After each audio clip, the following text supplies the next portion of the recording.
j'ai fait un direct. Et je veux t'envoyer, si possible, la vidéo de cet indigne politicien qui a fait partie des heures sombres de la Côte d'Ivoire, qui a fait comme ça une vidéo et j'ai fait un direct là-dessus. Si tu peux jouer, c'est une vidéo de 3 minutes, et si c'est possible de jouer ça et le déconstruire pour lui dire qu'il y a des enfants de la Côte d'Ivoire aujourd'hui qui sont les dignes représentants de ce grand monsieur-là et qui ne vont pas assister aux oiseaux des malheurs de la Côte d'Ivoire tout le cours de l'histoire. Okay. Je t'ai envoyé la vidéo, c'est une vidéo de 3 minutes. Ok, donne-moi une seconde.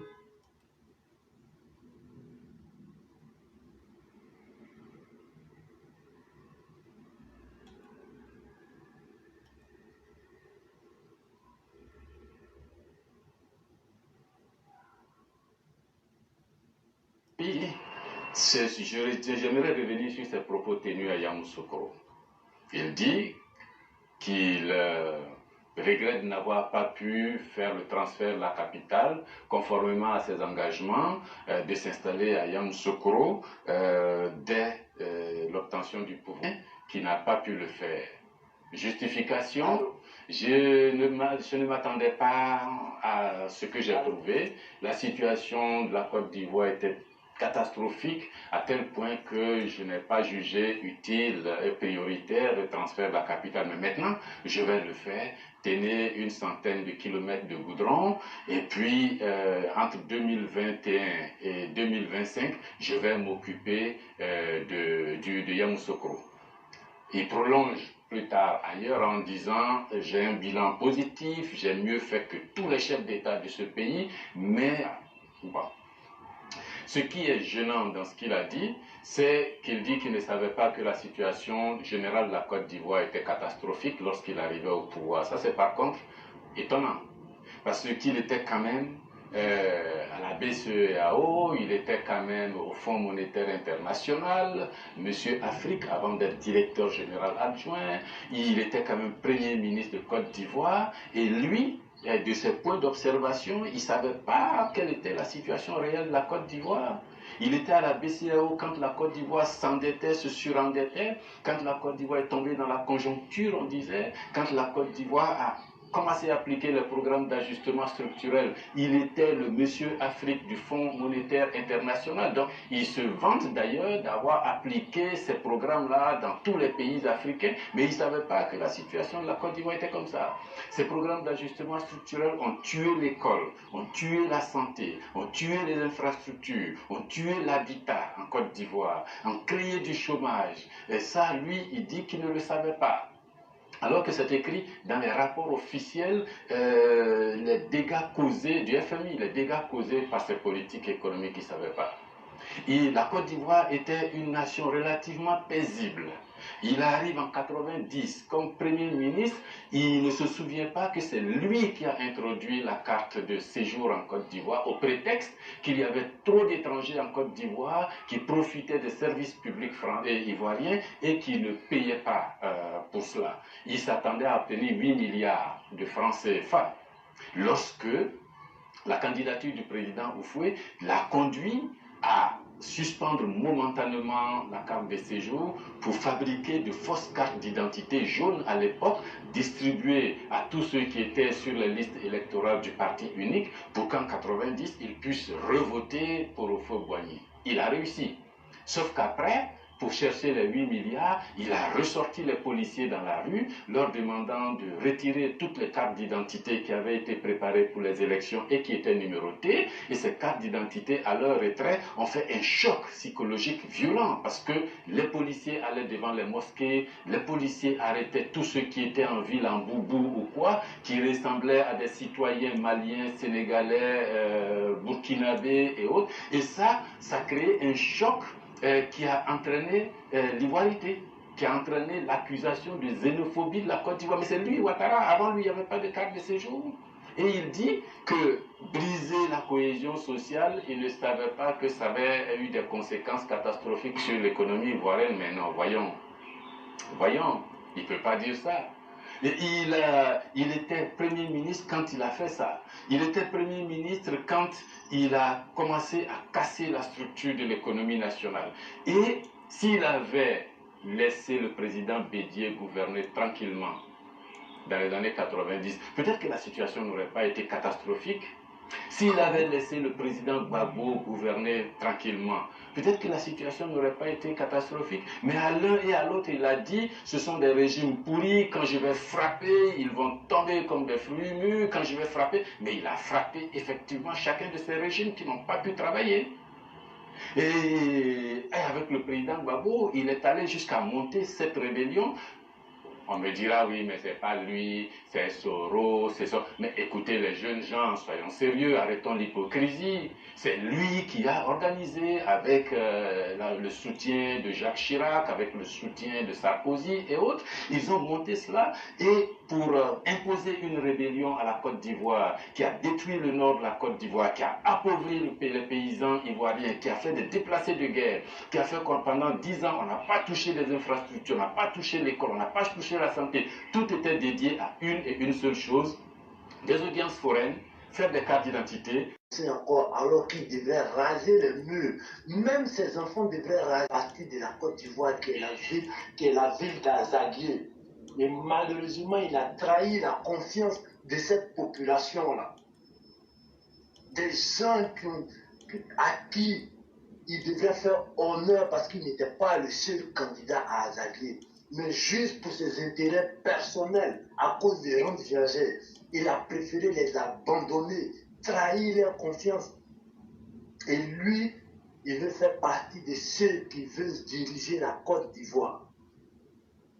Lorsqu'il parle de cette conjoncture, n'est-ce pas au président de la République de nos jours-là qui est venu comme ça, comme un messie pour épauler le premier président de la Côte d'Ivoire, le père fondateur de la Côte d'Ivoire, n'est-ce pas ce monsieur-là qui nous fait appel? Et pourquoi il veut faire passer le monsieur pour le diable? Si lui, Mamadou Koulibaly, il a honte. Cette histoire identitaire qu'il est en train de donner au monsieur aujourd'hui, qui sont ceux qui ont fait les charniers? Qui sont ceux qui ont provoqué la rébellion par leur manière de gouverner et de diviser la Côte d'Ivoire? Aujourd'hui, on essaie de faire la comparaison des trucs, des mandats qui viennent avec le bilan de leurs mandats. Lorsque lui, Mamadou Koulibaly, était dans le groupe de ces vauriens et ces criminels, alors qu'on tuait ses parents du Nord, combien de fois il s'est désolidarisé pour dire que ce n'était pas l'idéologie et les valeurs qui l'ont amené à adhérer au FPI. Mais en ce moment, il ne pouvait pas parler. Parce que lui, il mangeait. Et sa famille proche avait un numéro direct pour pouvoir le joindre en cas de contrôle. Mais il y a des Ivoiriens du Nord qui se sont fait tuer juste par leur nom, dans des simples contrôles de routine. Et lui, il a le courage de venir parler.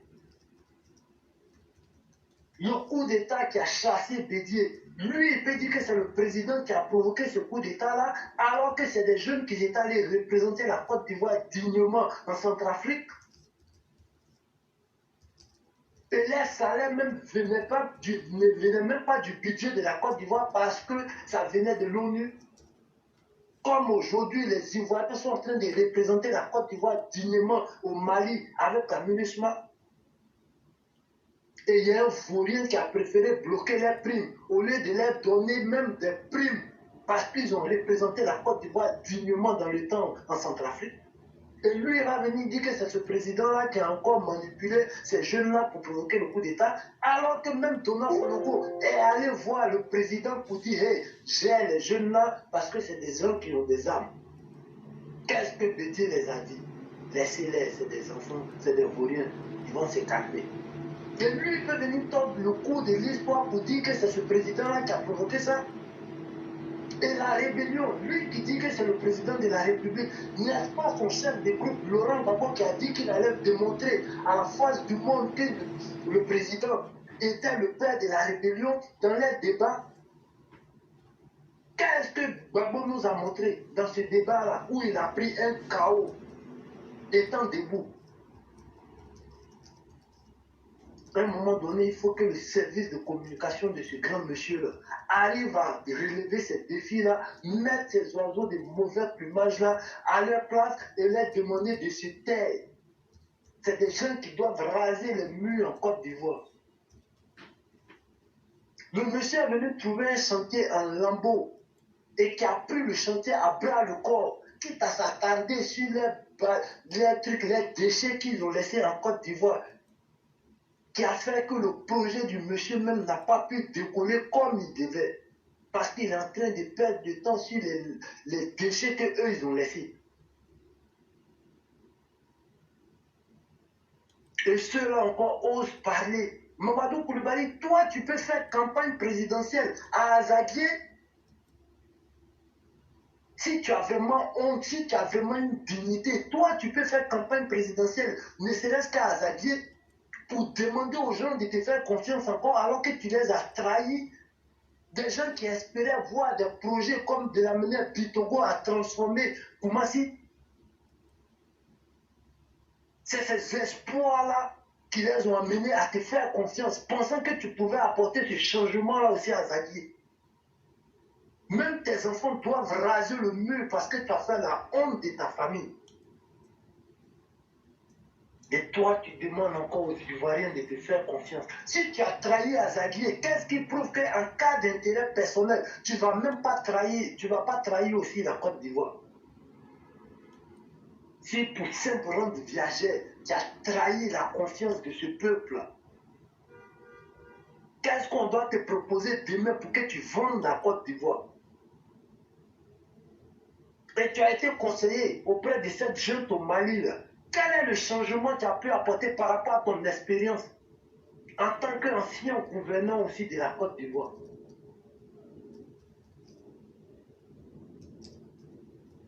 Mais c'est ces malhonnêtes-là encore qui sont toujours sur la scène politique parce qu'ils ont compris que c'est le meilleur moyen et le meilleur raccourci pour se faire de l'argent et nourrir sa famille avec cet argent de trucs et de sang où il y a plusieurs esprits qui suivent ça parce que vous ne faites que manipuler les enfants des gens dans la rue.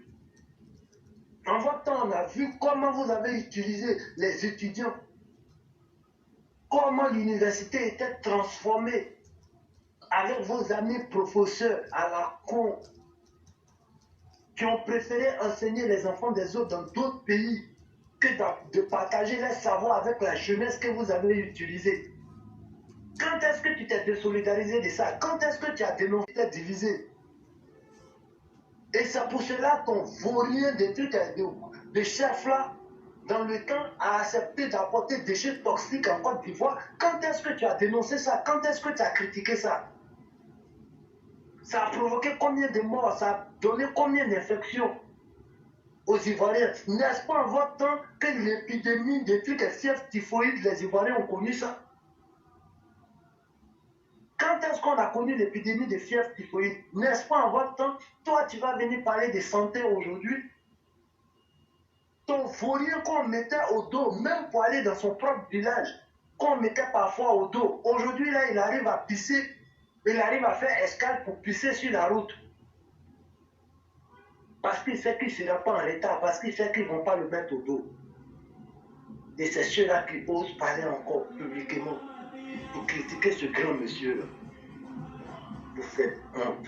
À un moment donné, rappelez-vous que vous êtes des pères de famille, soyez des exemples.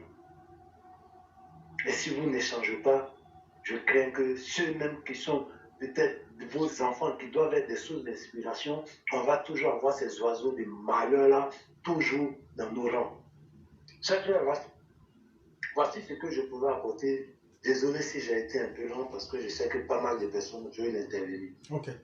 Vraiment, merci beaucoup, cher frère, pour tout ce que vous avez dit. J'allais rapidement vous poser nos deux questions et puis continuer rapidement. Laurent Gbagbo avait dit qu'il allait transférer la capitale à Yamoussoukro, non? Exactement. Est-ce qu'il l'a fait? Non. Ok. Laurent Gbagbo n'avait-il pas la partie utile de la Côte d'Ivoire qu'il pouvait développer? Il a bien dit devant tout le monde. Ok. Et lui, Mamadou Koulibaly avec K, était le ministre des Finances de Laurent Gbagbo. Et quel était l'état de l'économie en son temps? Pays pauvre, très endetté. Ouais. Est-ce que lui, Mamadou Koulibaly, ne sera pas après le président de l'Assemblée nationale? Quel héritage Mamadou Koulibaly a laissé à l'Assemblée nationale? Rien de bon. Il a laissé 2 héritages. Premier héritage, en 2005, ils vont voter la rente viagère. La rente viagère, ça veut dire quoi en français simple? Ça veut dire, une fois que quelqu'un, même par erreur, s'il a été député, ou même président en Côte d'Ivoire, ou même homme politique élu, il va vivre sur le dos des Ivoiriens, les pauvres Ivoiriens, qui vont payer les impôts jusqu'à la fin de leur vie. Voilà le premier héritage néfaste que Mamadou Koulibaly a laissé. Et deuxième héritage qu'il a laissé, il a laissé sa médiocrité. Parce que en plein mandat de Laurent Gbagbo, Mamadou Koulibaly va aller se coucher à Accra et fuir le travail qu'il devrait faire à l'hémicycle au profit des Ivoiriens. Et tout dernièrement, comme vous venez de le rappeler, Alassane Ouattara n'a pas attendu d'être au pouvoir pour montrer ce qu'il sait faire. Qui a aidé la Côte d'Ivoire à pouvoir obtenir les ressources du PPTE? Et ce que je dis, ne prenez pas mon propos pour de l'argent comptant. Allez demander à Charles Dibi, la vidéo existe. Il dit que c'est grâce à Alassane Ouattara qu'on a pu sortir la Côte d'Ivoire des gouffres économiques lorsque Laurent Gbagbo dirigeait, alors qu'il avait un économiste comme Mamadou Koulibaly par qui le FPI ne jurait. Donc Mamadou Koulibaly, ça veut dire que tu ne vaux rien. Même dans ce que tu dis être économiste là, ça veut dire que tu ne vaux rien. Parce que s'il a fallu Alassane Ouattara, alors que c'était votre régime, pour négocier les PPTE, ça veut dire que tu ne vaux rien. Et tu ne vaux tellement pas la peine. Tout ce que moi j'ai dit, s'il vous plaît, les vidéos sont sur nos pages. Toi, Mamadou Koulibaly, tu vas dire, mais on a tout donné à la France. Laurent Gbagbo, on a tout donné à la France. Mais je ne sais pas pourquoi la France nous a combattus. Oui, mais quand tu ne vaux rien, on n'espère rien de toi. Et c'est parce que toi, Mamadou Koulibaly, tu ne valais rien, autant que Laurent Gbagbo, même si vous aviez livré la Côte d'Ivoire, c'était chose inutile. Et c'est votre inutilité qui a fait que personne ne vous respectait sur la scène internationale. Monsieur Mamadou Koulibaly, n'est-ce pas vous, avec votre Laurent Gbagbo au pouvoir, vos propres amis socialistes vous ont traité de personnes infréquentables. Et ce que vous êtes aujourd'hui et que vous demeurerez à vie. Monsieur Mamadou Koulibaly, est-ce que la prise des drogues dures, dont tu es un adepte patenté et régulier, ne te fait pas défaut dans ton esprit? Est-ce que la drogue que tu prends là, ça ne dérange pas ton cerveau? Parce que la Côte d'Ivoire dont tu parles, on a tous eu la chance d'être témoins oculaires. Si la carte de séjour était mauvaise, pourquoi Bédier la continuer? Si la carte de séjour était une mauvaise chose, pourquoi c'est aujourd'hui toi tu en parles? Et qu'est-ce que tu as fait quand tu es venu au pouvoir pour corriger ces irrégularités? C'est de cela qu'il est question quand on parle d'un dirigeant responsable. Mais dans ton irresponsabilité, c'est toi qui as toujours les belles idées. Mais dites aussi aux Ivoiriens que votre régime a dirigé la Côte d'Ivoire avant M. Ouattara. Dites que votre régime a tellement été lamentable et voleur d'élections que c'est votre entêtement à voler les élections et votre incapacité à diriger le pays qui ont mis le pays en lambeaux. Et Alassane Ouattara prend un pays en lambeaux. Mais dites aussi à ceux qui ne sont pas ivoiriens que si vous voulez aujourd'hui participer à la vie politique de la Côte d'Ivoire, c'est parce que Alassane Ouattara a fait sortir la Côte d'Ivoire de la boue pour faire aujourd'hui de l'or. Et vous voulez comme des hyènes venir vous agripper sur cette Côte d'Ivoire-là. Mamadou Koulibaly, dis aussi ce que tu es réellement avec tes amis socialistes Laurent Gbagbo et les opposants ivoiriens. Dites-nous le bilan. En réalité, dans son discours, ce qu'il ne veut pas assumer, c'est qu'eux, ils n'ont rien fait de bon. Et comme ils n'ont rien fait de bon, il faut aller sur le terrain du fait que Alassane aussi n'a rien fait de bon. Mais l'exemple est là en face de nous. Si Alassane avait laissé, si la Côte d'Ivoire était restée dans l'état où c'était, la Côte d'Ivoire ne serait même pas aujourd'hui un état qui pouvait même payer ses fonctionnaires. Et donc, M. Koulibaly, ce que vous êtes en train de dire, ça peut surprendre ceux qui ne connaissent pas la politique ivoirienne ou ceux même qui ne sont pas familiers de notre politique. Mais les Ivoiriens qui sont lucides et qui comprennent la réalité savent que les incompétences de votre régime que vous voulez cacher, vous avez eu la chance de diriger la Côte d'Ivoire et tout le monde a vu vos limites et vos lacunes. Vous n'avez pas pu produire une université. Vous n'avez pas pu produire un hôpital. Vous n'avez pas pu produire un centre de santé. Dieu merci que tu dis qu'Alassane fait du goudron. Une centaine de kilomètres et après. Et Dieu merci, tu viens de confirmer que lui au moins a fait. Laurent Gbagbo a fait combien de centimètres de goudron? Je n'ai pas dit mètres. Je n'ai pas dit millimètres. Je n'ai pas dit kilomètres. Je n'ai pas dit autre chose. J'ai dit Laurent Gbagbo a fait combien de centimètres de goudron? Cher frère, Laurent Gbagbo a fait combien de centimètres de goudron? Même ce qui devrait le conduire chez lui dans son village, il n'a pas pu, Okay. il n'a pas pu faire ça. Ok. Laurent Gbagbo a construit combien d'hôpitaux? 0. Au contraire, il a relevé le défi Ok. de ne pas augmenter les médecins, ce qui a provoqué Ok. des décès pendant l'accouchement Ok. et des morts dès l'accouchement. Ok. Il a construit combien d'écoles primaires? Au contraire, il a saboté l'éducation, ce qui a fait que nos enfants sont devenus des brouteurs. Ok. Mamadou Koulibaly qui dit qu'il est un éminent professeur soi-disant à l'université. Au temps de Laurent Gbagbo, quelle était la condition des étudiants? Lamentable, la fée, c'est qui avait pris le dessus et qui foutait le bordel dans nos universités. Et les étudiants dormaient dans les amphithéâtres. Et les étudiants dormaient dehors. Ils prenaient le cours sur les gazons aussi. Ok. Et lui, il n'a pas eu pitié pour les Ivoiriens. Et durant le régime de Laurent Gbagbo, il y a eu combien? Je vais dire des lycées qui ont été construits, c'est pratiquement la même chose. Mais tout ça pour revenir à une seule chose. Quand on veut prendre l'incapacité pour tomber dans le... Parce que quand ils ne réussissent pas à... Tu as vu qu'il part de l'aspect identitaire pour tomber dans la médiocrité. Il faut bien comprendre sa psychologie. Voilà où nos opposants peuvent prospérer. Et chers Ivoiriens, Mamadou Koulibaly et son régime ont eu le temps de diriger Alassane Ouattara, avant Alassane Ouattara. S'ils pouvaient faire quelque chose, ils allaient corriger. Et aujourd'hui, quand nous sommes en 2022, ils allaient dire, quand on est venu, voilà ce que Ouattara a fait qui n'était pas bien, voilà comment nous on a corrigé. C'est de ça qu'il est question. Voilà ce qu'on a fait. Vous allez vouloir dénaturer le débat, mais on va revenir à la réalité. Qui sait faire quoi? Qui a fait quoi? C'est ça le fond du débat. Monsieur Mamadou Koulibaly, votre discours peut impressionner des gens qui veulent se distraire intellectuellement, mentalement, mais nous autres, on va vous ramener sèchement à la réalité. Quelqu'un qui a trahi sa commune pour ses rentes viagères ne peut pas être quelqu'un qui ne va pas trahir la Côte d'Ivoire. Et tu l'as fait, ça fait maintenant plus de 2 fois. Tu as trahi la Côte d'Ivoire. Lorsque les lois devraient être votées pour arranger les Ivoiriens, tu as voté une loi pour arranger vous les politiciens médiocres. Et tu as fui pour aller te coucher, pour abandonner les députés au Ghana. Et troisièmement, tu as abandonné Azaguié parce que toi, tes intérêts comptent. Et je crois que les Ivoiriens s'en souviendront et sauront que les beaux parleurs ne sont pas ceux qui savent faire. Et c'est ce que j'allais ajouter avant de vous laisser partir, chers frères. Ok, merci, cher frère. Je ne vais plus tarder. Je vais laisser la ligne aux autres. Il n'y a pas de problème. Et souhaiter bonne émission à tout le monde et te remercier par rapport à ce combat de dignité, de vérité, d'interpellation et d'éveil de conscience. Merci. Merci à tous les participants. Merci aux Chao et aux Mao de la plateforme qui nous apportent leur soutien comme ça, nuit et jour, et la bénédiction aussi. Merci Je beaucoup. dis merci à tous ceux qui ont participé, les likers et ceux qui ont partagé. Merci beaucoup. Et vous passez une excellente soirée. Merci à vous, Merci vraiment. beaucoup. Okay.